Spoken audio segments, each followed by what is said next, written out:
On yesterday's Expedition of Gold video, I may have expressed preference for Champions League qualification via the back door and was then quite disappointed when it didn't happen. You're going to struggle to believe what's happened now.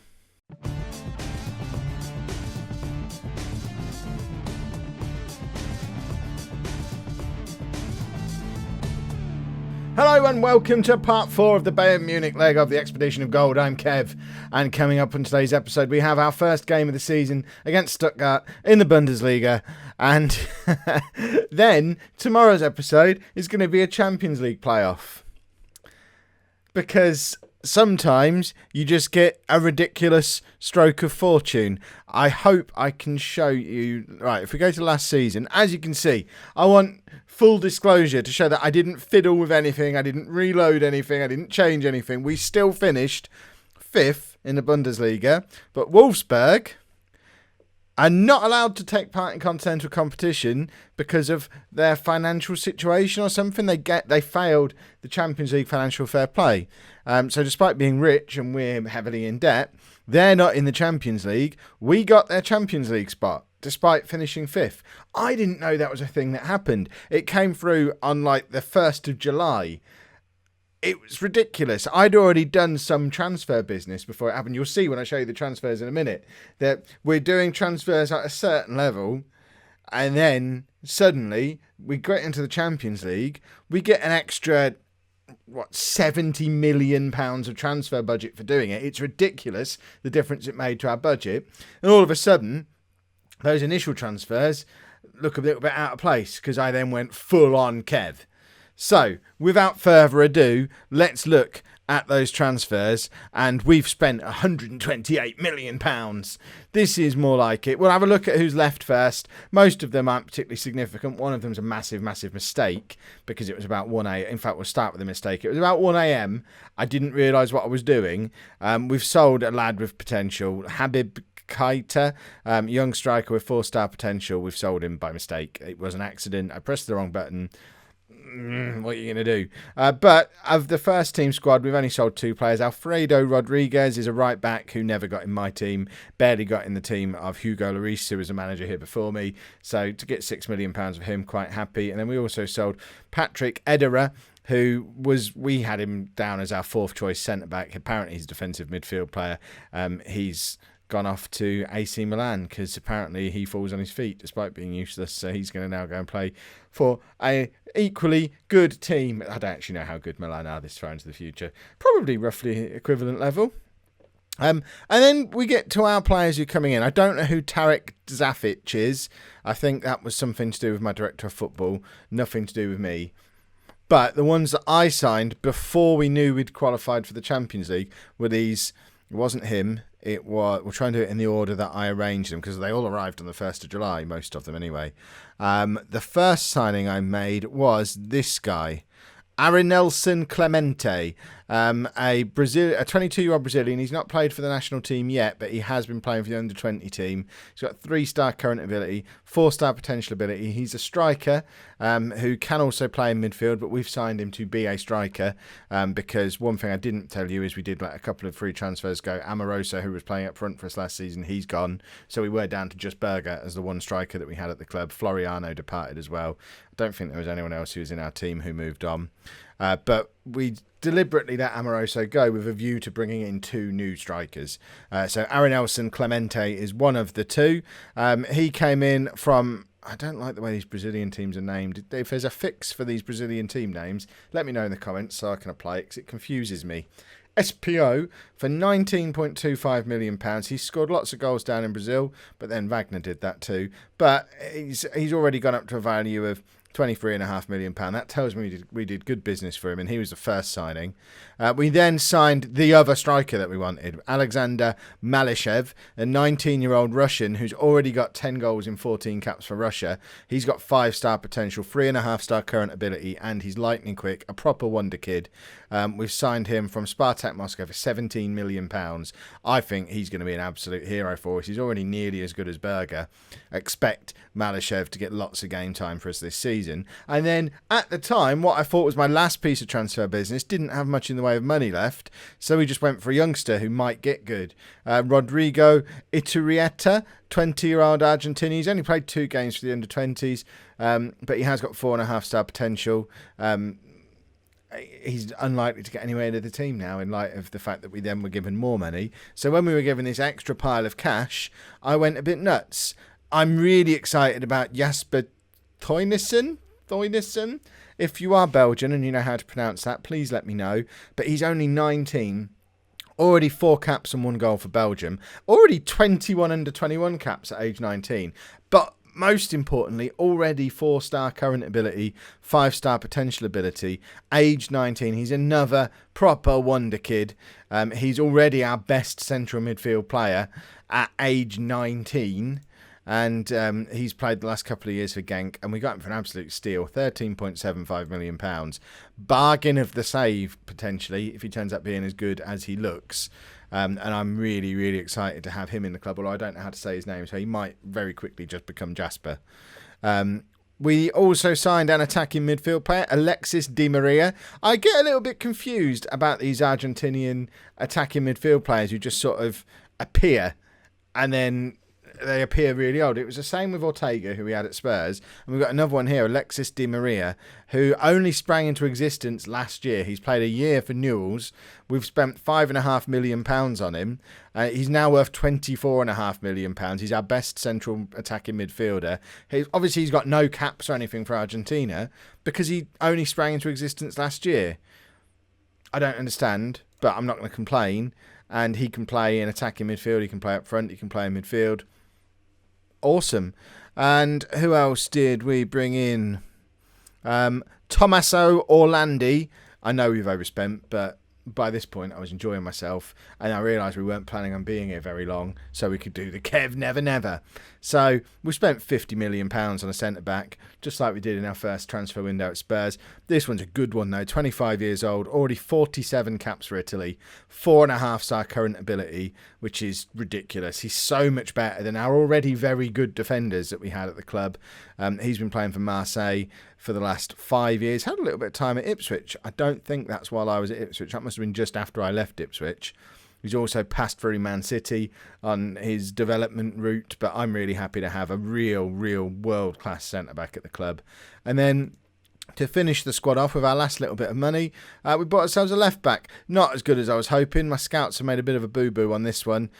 He's still as good as Lafarge, but no better, and I thought he was going to be better. We've brought him in from Stoke. He's another Italian, 23 years old, only 3-star current ability and not expected to get any better. So this one possibly a bit of a mistake, but he was only coming in to offer competition at left back anyway. I would have liked him to be better than Lafarge and push Lafarge down to the backup left back. But on the whole, in a transfer window where we've got Teunissen and Di Maria and Malyshev and Orlandi, I can handle having one who's a little bit iffy. Clemente and Irieta, if we don't win the league this year, will be excellent next year.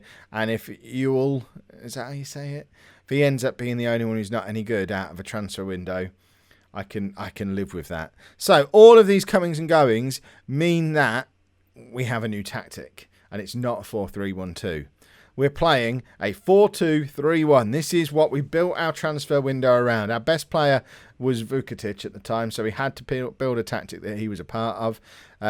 Berger, long term, when I was doing the signings, I was planning on Berger being an attacking midfielder in this system. I didn't expect Di Maria to come in and be as good as he is, but he looks excellent. So we've now got quite a lot of competition for places up front with Berger and Clemente and Malyshev, and it was supposed to just be Malyshev and Clemente up there with some of the wide players pushing up there as well. But happy to have some excellent competition for places.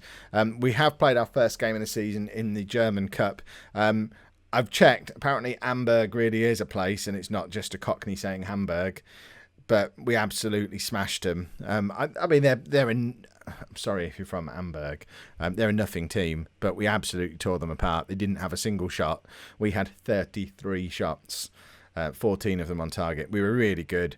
Vukotic got himself a hat-trick. A hat-trick of assists, sorry. Nakis, who we barely got in anywhere near the team last year, got a hat-trick as an attacking midfield, as an inside forward. Di Maria got himself an assist, and we got goals from Toynissen on his debut and Igor Anicic as well. So we looked very, very good against a rubbish team. Now we play against somebody a little bit better in the shape of Stuttgart before going into this massively important Champions League playoff against Rangers.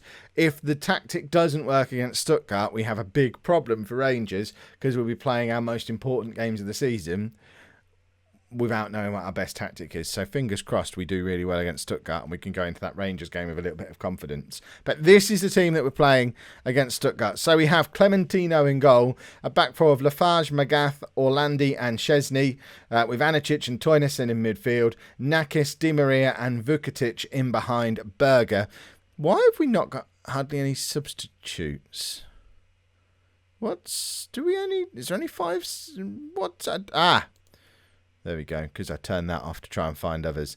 Now I understand. So I need to get some of these young strikers. Why is it? You can tell I've just been doing friendlies and stuff. We need to get all this nonsense off. Malashev's not. Neither of them are really fit. I've let my assistant manager pick the substitutes, as I always do, and neither of our two exciting young strikers are on the bench, which disappoints me a little bit. We'll see how that develops, but I do want to get them involved sooner rather than later, because I think they're awesome, but apparently he doesn't agree. But let's get into this game. We're playing on a control flexible system. It's the same system. It's exactly the same tactic, same system that we used against Amberg, other than the fact that we turned work ball into the box on. So we'll turn that on again. We need to register a player. Is it going to presumably it did that, and we're not just going to get a fine for playing an unregistered player. I don't care who they've got in their team. Yes, that's all very good. Control, right, so we have got work ball into the box on now. We'll be a little bit flexible with that. If it looks like we're not having enough shots, we'll turn that off. But early on against oh, goodness me, 3 minutes on the clock. Early on against Amberg, I'm going to pretend that didn't happen. Hopefully we'll deal with that issue fairly quickly, but early on we were a little bit guilty of shooting from range, not really getting Berger into the game, and it wasn't until we turned on work ball into the box that we started to create some really, really good chances and get a lot of movement from our front four. So that's why I've got that on from the start today. But 5 minutes in, we've not had a shot yet. We are getting a lot of possession, but that doesn't really mean anything if we're not going to do anything with it. So we'll give it until like the 20-25 minute mark for us to start to assert ourselves on this game a little bit. Otherwise we'll turn off work ball into the box. Anicic, quite deep, but finds Toynissen to Di Maria. They're knocking the ball around really nicely. They did this a lot against Amberg. The three of them looked really, really good together. Anicic comes across with a good tackle. And Nakis, who is the lucky man in this team. He was nowhere near the team when we were playing 4-4-2 last season, if I remember. But he is now getting an opportunity. He's 31, 32 years old, moved around pretty much every club in Germany and never been a first team regular anywhere. And at the age of 31, potentially he's our first choice left midfielder on inside forward duties. We can't go half an hour and not have a shot. We have to turn off work ball into the box. We've got goals in these two central midfield players. They showed it against Amberg. They both scored cracking long-range efforts. So if we're not going to create chances any other way, let's just get our two talented midfielders shooting from range. We've gone 2-0 down. It's all going wrong straight away. I was so happy and so confident that I genuinely sat there before I recorded this thinking, I've cracked it. I've had the best transfer window in the history of Football Manager. We've fluked our way into the Champions League. We got the money we needed. We've got a title-winning team here. I'm an absolute genius at this game. These are all thoughts that went through my head. I did that bit at the start to show you how we got into the Champions League, because I didn't want you to think I'd cheated because we'd magically gone into the Champions League and assembled a brilliant team. Now here we are, half-time, 2-0 down, and I look like a complete moron. We know you're not cheated, Kev. Your team's trash. You signed all these players who aren't any good. What are you saying? We're bottom of the league at the moment, and we've got to go into a Champions League playoff right now. Oh, God, we don't even have a backup tactic. And even if we did, we don't have the personnel for a backup tactic, because we've spent the whole summer building around using this tactic that we didn't even know if it worked. Oops, I did it again. Tour anyone? I don't. I mean, Berger's not playing well. We don't have a striker to bring on. I'm so very sad now. All these attacking players who were so good in that game against the part-timers we just played. And I was so convinced. I mean, we don't have any of our proper attacking players on the bench because I am an idiot and let my assistant manager pick the bench. Oh, my goodness. And it's not even our more defensive players who are messing up. Yes, we're 2 goals down, but the real disappointment is the fact we're just not creating anything. The only attacking player who looks like they've turned up is Di Maria. It's his first league game in German football. He's only existed for a year. He's a cyborg. And Maximilian Gruber is the only attacking player we've got on the bench. He was playing for our B team last year. No, he wasn't. He was playing for Osnabrück last year. Okay, in the Bundesliga, that's fair enough. But he's not the answer to the question, is he, really? We'll bring him on and we'll try and find a way to... We can stick him out there and... I mean, really, is this what we're going to do to try and get back into this game? Let's go attacking as well. We basically... Despite spending the best part of £40 million on strikers over the summer, are now 20 minutes from the end of our first game when we need a goal and there's no strikers on the pitch. Because of bad transfers, bad team selection with the substitutions, and then, to be fair, some bad substitutions to top it all off. These mood swings have been missing from the channel. When all that time at Spurs, I was so happy all the time. And it made you all so miserable. Well, don't worry. I'm miserable again now, so you lot can be happy again. Did we just win a penalty? I was looking over there. We've got a penalty. We might score it. That would be swell. Di Maria to take. We've got a goal back. Kev's engaged in the game again. Right. Di Maria looks like signing of the century. Toynison, I'm sorry. You've got work to do to look as good as this lad because he cost less than half what you did. But we've got an outside chance to absolutely mug Stuttgart and get back into this game. We don't have a single attacking player on that bench, though. Balbiano, we know he can score a screamer if necessary. So we'll bring him on to go box to box. Toynison can drop back to deep line playmaker. Anicic, I think your days might be numbered because we've got 2 brilliant youngsters. Plus our club captain in Michels. Who's also a central midfield player, and we just don't have the central midfield slots until I abandon all this tactical nonsense and do the 4-3-1-2 after we get knocked out of the Champions League, in which case Anicic plays pretty much every game, and we accept the fact... I remember, didn't we spend a season playing Anicic on the right wing at Tottenham? Anicic can play on the right wing. That could have been a substitution we could have made there. I'm glad I thought of it now after the event and we've lost our first game of the season. Well, we're not having an invincible season with Bayern, are we?